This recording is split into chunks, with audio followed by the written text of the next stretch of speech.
Бул жерде бүтүндөй батырлар жана болочок батырлар отурат. Кыздар барбы?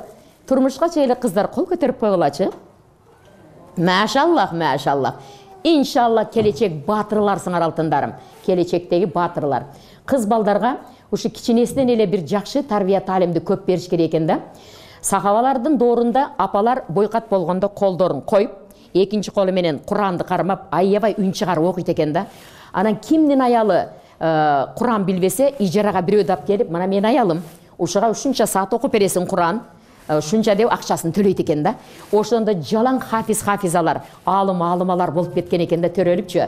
Анан ошончу мен азыр бойкаттар болсо сөзсүз айтам, колуңду коюп туруп окуп берчи. Кийин могу бала түйүлдүк. Сөзсүз кийин илимге байланыштуу болуп калат да, илимге бурулуп калат. Жакшы сөздөрүбүздү айтабыз. Biz seni kütüp atабыз, biz seni жакшы көрөбүз деп. Бирок тиги баланы тарбиялоо жубайды тандоодон башталат, мындан да мурдараак. Топ кыздар турса, балдар мынтип караш керек да, үйлөнөлүк балдар окпаса. Ушу кыздардын арасынан кимиси менин келечектеги перзенттеринин мыкты апасы боло алат да, мага сонун жубай боло алат, кимиси деп караш керек да.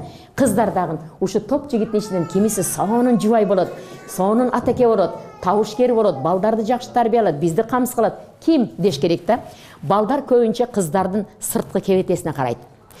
Тойлордо эми билесиңер да, салондон чыккандан кийин башкача болуп калабыз да. Ана кызды карачы, yoğan сулуу экен деп эле анан болду. А ол кандай кыз, кандай үй бүлөдөн өстү, кандай болду? Аны билбейт, илими барбы, жокпу? Ошон үчүн мындай шашпай балдарчы, балдарга да көп айтам кээ бир жерден. Шашпагыла, карагыла. Мындай бир толкунда сүйлөшүп калыш керек да. Кийин эле караса бир башкача, тескери сүйлөйт, башка болот. Садбакас устаз бир эмен айтты эле баянды. Бир кыз 30 параны жаттаган, Куран жаттаган хафиза болуп, анан турмушка чыкса, баягыны хафиза, сен Куранды жаттадың, эчтеке кылба, Кураныңды окуй бер деп, үйдө ошондой тарбия болуп калгандагын турмушка чыкса, баягы мен хафизамын, сен билген ким экениңди деп апасы да кулагына куюп атат да. Анан эртеси кемпир менен эле бала күйөөсү. Караса келин чыкпайт, чай жок, башка жок, кызмат жок. Анан күттү чыкпады, эртеси караса дагы эле чыкпайт. Кызым, эмне тиги чайпай болобу? Кандай болду десе, мен хафизамын деди да. Мен хафизам, билбейсиз мен ким экенимди? Апам айтпады сизге, мен хафизамын деди да. Балам, хафиза дейт, онун эмеси чыкпайбы, чай кылып айтат го, хафизасын не деди да. Ошентип анан бала аны айтты, муну айтты, болбоду эле. Бир аптага жетпей эмне жообун алып кетип калды. Манеке, хафиза ол башка нерсе. Куранды бил, адеп ахлагың кана, тарбия таалимиң ошол чоң ролду ойнойт да алтындарым. Эгерде Куранды билбесең деле, илимди жок болсоң деле, адеп ахлагың күчтүү болсо, мына сага кандай көркөмдүү тарбия. Кыздарга кичинесинен эле эми басып келаткан кыздарга, хафиза кызым келатат да, менин алыма кызым, жаным асал кызым, сулуулугун кара, адебини кара, апасына жардам берип атканын карачы. Азыр бут кийимдер тизип коет да бул. Деселе мотивация берип койдуң, тизе баштайт да. Ана, менин кызым ушундай да. Келгендерге бир аз чоңойтушса, келгендерге келиңиздер. Ассаламу алейкум, ишкери келиң. Энемби? Эне сизге келиптир. Отуруң, дароо дасторкон салдым, нанды кое кой. Ичиң жылыйбы? Ай, кечин эле кыз а. Дароо жакшы утурлап алып, дасторкондорду салат. А чыктыңызбы, жакшы барыңыз а, келип туруң деп узатып койду. Анеке тарбия. Ошондуктан эш чоңойсо келин кылып барыш керек экен, а? Деген ойда келет да. Ошондуктан кыздар мыкты тарбия алып, энелер үйрөтүп, такатып кылып койсо, келин болуп барганда ал эртеси эле тура карап жөнөйт да, ошол иштерди кыла баштайт.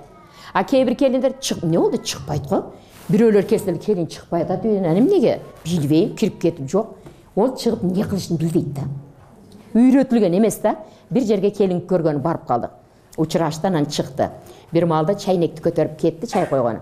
Жолду кетип баратып, аны муну бүтүрүп, ону ояка буяка кылып, чайды коюп, келатып дагы салыштырып, жийиштирип кирип кетти. Мыкты келин экен, мен басканын карайм да, өзүнө ишенимдүү, өзүнө баа берген адамдар сонун басат да, походкасынан билинип калат да, кимдин кандай экендигичи. Тыкылдап жакшы басты, анан жол катары эле терип иштерди кылып кирип кетти эле. Бактыңар бар экен, жакшы келин болуптур, жакшы бал тарбия кылып алгыла, мага жакты дедим да. Кара. Чайнекти алып, шоо боюнча эле барып чайды коюп кайрамынтип кирсе болот эле да. Жок, жолдо папыти башка иштерди кылып кетти да. Баракалла дедим да. Мен назарыма дароо илинди да. Азыр эки кызды болду, барсаң Шундай ичип койнуна кирип заматта дасторкон салып күлүп жайнап чыгарат да. Мен айттым, тарбия, энесинин мыкты тарбиясын көргөн. Ошондуктан алтындарым, кыздарым, алтындарым, ушундай бир кабак кашты жаркылдатабыз. Күзгүн алдыга келебиз дагы, өзүңөрдү мактагыла. Мен кандаймын? Кана ким айта алат? Мен кандаймын? Солуумун, соп-солуумун, жөлө сулуу эмес. Бактияр Шарапов күчөтүлгөн форманы айтат да. Эжөө, тыптынч отурасызбы, суп-сулуу болуп жүрөсүзбү дейт да. Анан устаз, сиз айткандай, ол менин экинчи бала Улукбектен да 2 жаш кичине экен да, 83 экен. Сиз айткандай тыптынч отурам, суп-сулуу болуп жүрөм. Аженем да тынч отурабы дейт, жакшы отурат, жап-жакшы отурат. Аженеңиз да жап-жакшы. Мен болсо чып-чырайлуу болуп жүрөм дейт. Аябай жакшы сүйлөйт да. Кече дагы жакында барып келдик бир жерге.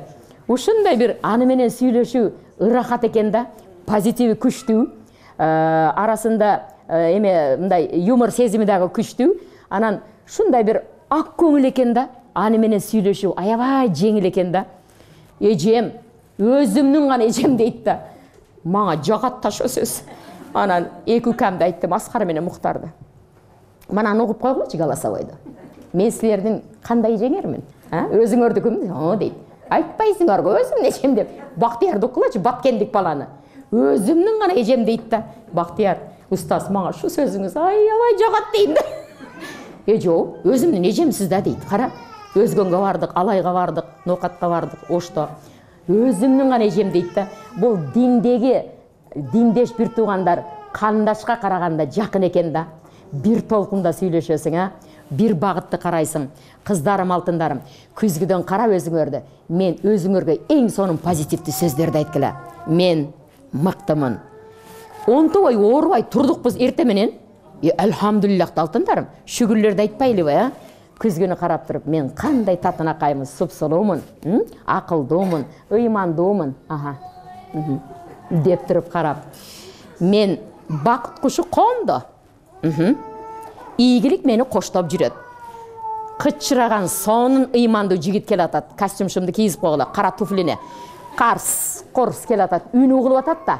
Туфлини үнү угулуп атат. Ана, дарвазам ачык, кучагым жайык. Кел, мен күтүп атам деп. Ошону айтсаңар, ошо позитив менен ошону жашооңорго киргизесиңер. Мени ким сүйөт экен деп үйдө отурсаңар, эч ким келип сүйбөйт алтындарым. Эч ким келбейт. Биринчи сүйүүнү өзүбүз кадамды таштап жакшы көрүшүбүз керек. Мисалчы мен жакшы көрүп мыналарды, мына талабаларды. Жаным асалдарым, алтындарым десем, анан булар мага кайрылат да. Жөн мынтип эле, келдиңер отурула, ачык Кураныңды оку десем, дейт да булар дагычы. Ошо кучагыңды жай алтындарым, жакшы көргүлө.